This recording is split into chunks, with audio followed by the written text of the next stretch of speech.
मोमिनो, तुम पर रोजे फर्ज किए गए हैं जिस तरह तुमसे पहले लोगों पर फर्ज किए गए थे, ताकि तुम परहेजगार बनो। रोजों के दिन गिनती के चंद रोज हैं, तो जो शख्स तुम में से बीमार हो या सफर में हो तो दूसरे दिनों में रोजों का शुमार पूरा कर ले।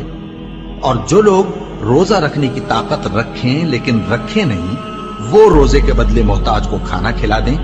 और जो कोई अपनी मर्जी से ज्यादा नेकी करे तो उसके हक में ज्यादा अच्छा है।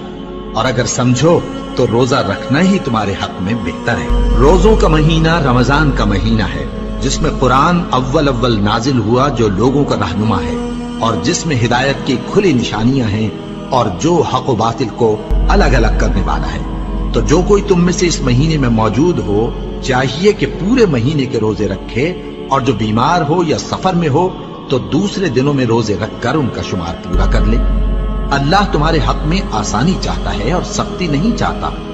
और ये आसानी का हुक्म इसलिए दिया गया है कि तुम रोजों का शुमार पूरा कर लो, और इस एहसान के बदले कि अल्लाह ने तुमको हिदायत बख्शी है, तुम उसको बुजुर्गी से याद करो और उसका शुक्र करो। और ऐ पैगंबर, जब तुमसे मेरे बंदे मेरे बारे में दरियाफ्त करें तो उन्हें मालूम हो कि मैं तो तुम्हारे पास ही हूं।